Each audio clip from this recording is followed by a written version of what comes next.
Moving on, the streets of Georgia are witnessing large-scale protests, but untouched by demonstrations.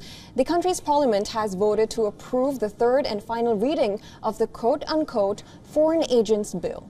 The very same legislation that has for weeks spiraled into a political crisis for the country. Just a short while ago, the bill was passed with 84 members of parliament out of 150 voting in favor of it.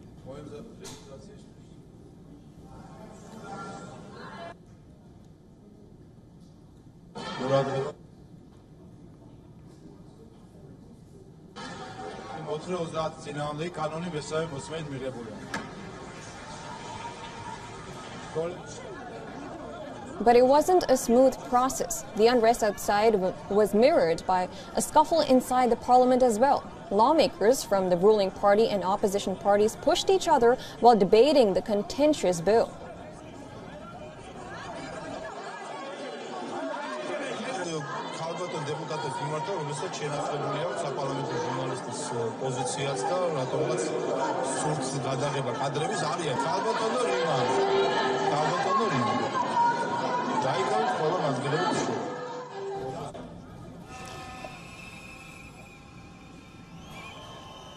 The timing of this legislation is also crucial. It comes just months ahead of the general elections in October this year.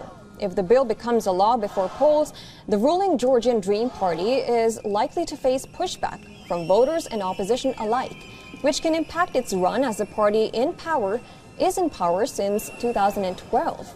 On the ground, Georgian capital Tbilisi has been gripped by its largest street protests in years.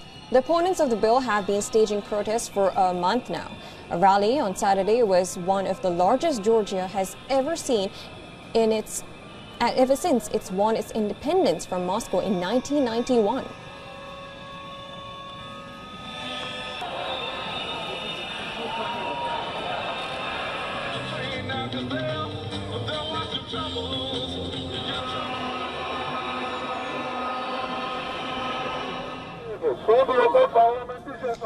As per the Foreign Agents Bill, advocacy groups and media outlets that receive more than 20% of their funding from abroad will have to register as an organization pursuing the interests of a foreign power.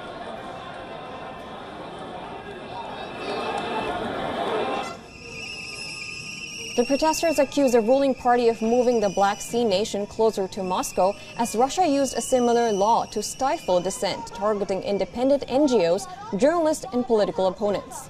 The European Union has said that the bill will sabotage Georgia's hopes of joining the European Union, but the ruling Georgian Dream Party says that the legislation is needed to enhance the transparency of NGO funding and protect the country from interference by Western powers.